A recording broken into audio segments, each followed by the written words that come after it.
جہاں پر لوگ سب کے سب مختلف مذاہب کے لوگ اور مسلمان بھی مختلف پریشانیوں کا شکار ہیں، خاص کر کے ہندوستانی مسلمان جہاں اس عظیم مصیبت کا سامنا کر رہے ہیں، وہیں پر انہیں ظالم میڈیا کے ظالمانہ رویے کا بھی سامنا کرنا پڑ رہا ہے، اور اس ظالم میڈیا کی ناانصافی کا بھی سامنا کرنا پڑ رہا ہے کہ مصیبت کی اس گھڑی میں جہاں ہر کوئی اس مصیبت سے لڑنے کی بات کر رہا ہے، ایسے موقع پہ یہ ہندوستانی بکاؤ میڈیا یہ میڈیا اس کو بھی ہندو مسلم کرنے میں لگا ہوا ہے، اس کو بھی ذات پات اور مذہب کے نام پہ بانٹنے میں لگا ہوا ہے۔ مسلمانوں اچھے طریقے سے یاد رکھو، یہ سب سبق ہے تمہارے لیے، یہ سب تمہارے لیے سبق ہے، کیونکہ اگر تم ان سے امید لگا کر کے بیٹھو گے کہ یہ تمہارے حق کی بات کریں گے تو یہ تمہاری بے وقوفی ہے، یہ کبھی بھی تمہارے حق کی بات نہیں کریں گے۔ اگر تمہیں تمہارا حق منوانا ہے، حاصل کرنا ہے، تو تمہیں خود محنت کرنی ہوگی، نوجوانوں کو خود کھڑے ہونا ہوگا، قوم کے سرمایہ داروں کو خود کھڑے ہونا ہوگا، اور مسلمانوں کے حوالے سے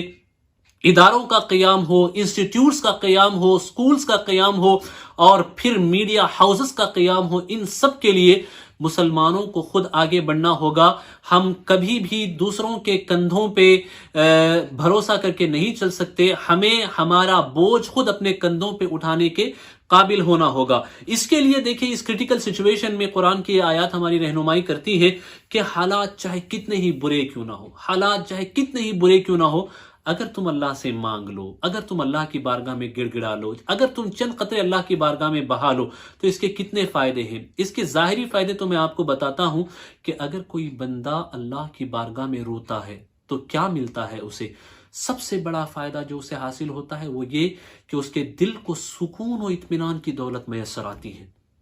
The tranquility, the heart will be filled with the tranquility if you are crying, if you are tearing up in the way of Allah subhanahu wa ta'ala, from the fear of Allah subhanahu wa ta'ala. اگر تم اللہ کے خوف سے رو رہے ہو تو دل اطمینان و سکون کا گہوارہ بن جائے گا، دل کا بوجھ ہلکا ہو جائے گا، اور ساتھ ہی ساتھ it will strengthen your connection from Allah subhanahu wa ta'ala. یہ تمہارے تعلق کو اللہ سے مضبوط کر دے گا، اور جو اللہ کی بارگاہ میں روتے ہیں وہ اللہ کو بہت پسند ہے یہ عمل، اور اللہ ایسے بندوں کو بہت پسند فرماتا ہے جو اللہ کی بارگاہ میں روتے ہیں۔ تو رات کے کسی حصے میں when nobody is watching you, then nobody is noticing you, just go and sit down anywhere in your home singly and ask Allah subhanahu wa ta'ala whatever you want. Ask Allah subhanahu wa ta'ala. You share your problems with your creator. جو تمہارا معبود ہے اس کے ساتھ اپنے حالات کو، اپنی مصیبتوں کو، اپنے پریشانیوں کو شیئر کرو، انشاءاللہ العظیم، چونکہ یہ وہ ایسی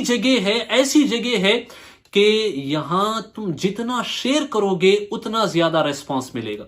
جتنا زیادہ مانگو گے اتنا زیادہ تمہیں دیا جائے گا۔ کہیں اور مانگتے ہو تو وہاں بے عزتی ہوتی ہے، لیکن یہاں اگر نہ مانگو تو تعلق کمزور ہوتا ہے، اگر مانگو تو تعلق مضبوط ہوتا ہے، اگر مانگو تو عزت بڑھتی چلی جاتی ہے، اگر مانگو تو اللہ کی ذات پہ یقین بڑھتا چلا جاتا ہے۔ اتنا ہی نہیں، مانگنے کو اللہ نے عبادت بنا دیا ہے، دعا کو اللہ نے عبادت بنا دیا ہے۔ رو رو کر مانگو، گریا کر کے مانگو، اللہ کی بارگاہ میں آنسو بہا کر کے مانگو، کیونکہ یہ آنسو اللہ کی بارگاہ میں بڑے قیمتی ہے۔ موتی بنا کے شان کریمی نے چن لیے، قطرے جو تھے گرے میرے عرق انفعال کے۔ اللہ کی بارگاہ میں رونا یہ بڑی پیاری چیز ہے میرے بھائیوں، بڑی پیاری چیز ہے۔ روئیں اللہ کی بارگاہ میں، اللہ تبارک و تعالی ہمیں دنیا کی یاد میں رونے سے بچائے، کیونکہ دنیا کی یاد میں روتے ہو تو دل مردہ ہو جاتا ہے، دل مردہ ہو جاتا ہے، لیکن اللہ کی یاد میں اگر رو گے تو دل مردہ نہیں ہوگا، بلکہ جو مردہ دل ہے وہ زندہ ہو جائے گا، کیونکہ یہ آنکھیں دل کی، یہ آنسو دل کی زمین پہ پانی کا کام کرتے ہیں، اور جب تم توبہ کرو گے تو اسی دل کی زمین پر اگر زمین بنجر ہو گئی ہو گناہوں سے، تو آنسوؤں کے پانی سے اور توبہ کی برکت سے تمہارے دلوں میں اللہ کے نور کا سبزہ اگے گا، تمہارے دلوں سے اللہ کے نور کی ہریالی اگے گی۔ پھر اس کے بعد حال یہ ہوگا کہ تمہارا تعلق اپنے رب سے مضبوط ہوگا۔ اللہ توفیق عطا فرمائے۔